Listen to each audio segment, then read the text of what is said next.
Hello, so an ultimatum has been issued at the end of Chapter 17 to Captain Knox. He must go to the space wall. Chapter 18.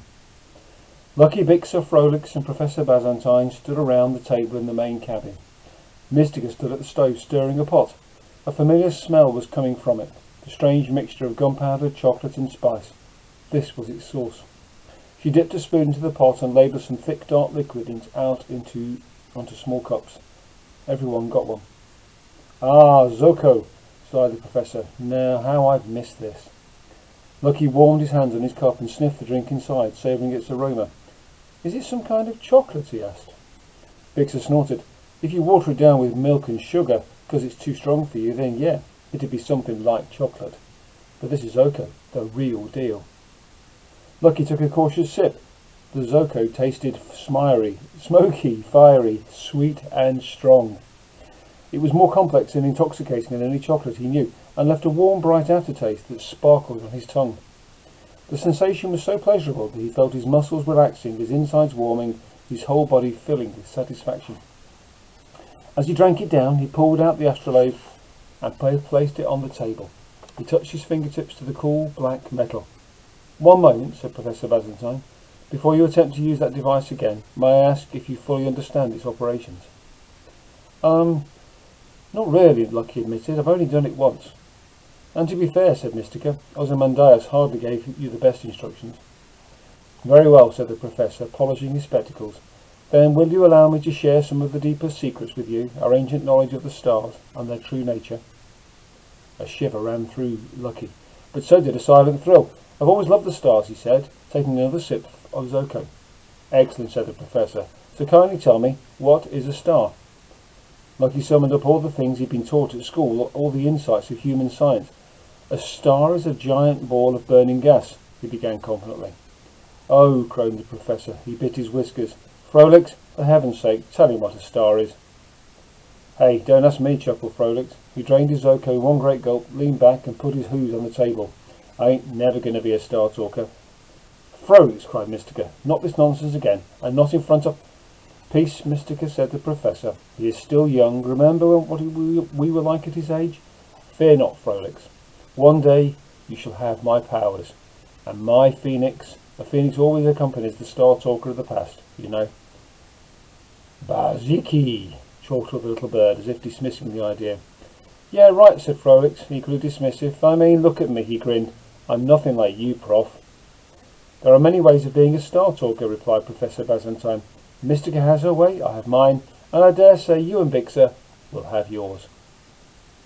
Frolix laughed this idea off, but Bixer seemed intrigued. "So you think a star talker could be someone who likes fighting," she said. "A warrior?" "Why not?" said the Professor. "I think you can be anything you wish to be." Bixer's eyes went wide and her needles lit up. "Well, if you ask me, I'd say a star is the place where everything comes from. It's the origin, the beginning."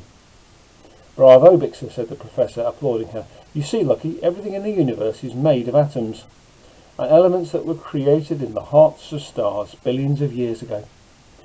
Even our own bodies. You're entirely made of stardust, and so is everyone else, and indeed every single thing that exists. And because it all came from the same source, it is all connected by dark matter. Do you see?" Lucky glanced again at the astrolabe. The 12 symbols around its circumference were beginning to glimmer with light. "What is dark matter, anyway?" he asked.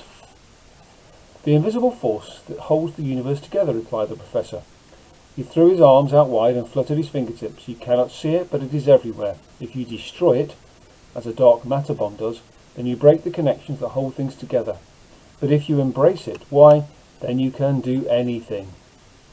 With a dark matter drive you can follow these connections, and because they span such vast distances, you can travel faster than light. Thus we call it the speed of dark." He pointed triumphantly at Lucky's astrolabe. "That object is a guide to those connections, a device that makes dark matter visible. Do you see it now?" Lucky gaped at the Professor. Most of the words had washed right over his head. I'm not sure," he said. "Then tell me, did you notice lines of silver light when you were in the astrolabe?" "Yes." Lucky's heart thumped painfully. The memory of those infinite swirling lines still scared him. "Those lines," said the Professor, "represent dark matter connections. They show the invisible threads that hold the universe together. To follow the connections, you simply choose one of them, move your consciousness along it, and the astrolabe will take you there. Nothing could be simpler. I don't know, Professor, said Lucky. It was scary. Infinity is a fearsome sight for those unaccustomed to it, but I assure you there is nothing to fear.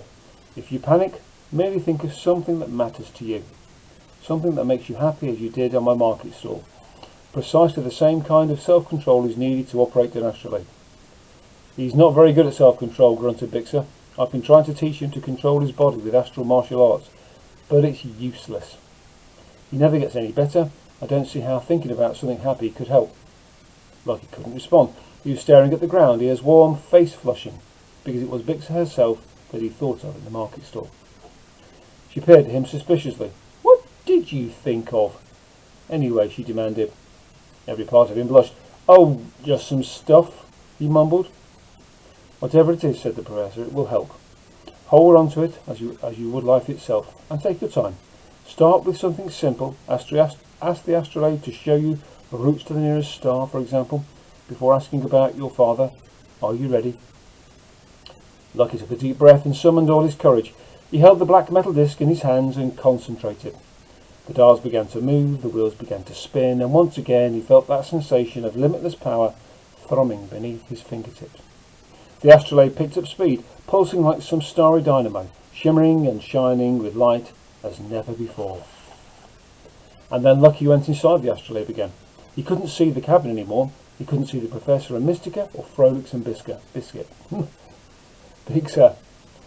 What he saw instead was space, infinite black space studded with stars, each one a giant sun burning with impossible energies, with power enough to destroy whole worlds or create them. They filled him with awe, and though it hurt his eyes to look directly at them, he felt compelled to stare into their scorching faces once again. As he gazed at them, they seemed to gaze right back at him. He felt a vast, unfathomable intelligence streaming out from them, radiating in every direction, as if he was in the presence of great spirits, omniscient, omnipotent. End of part 1.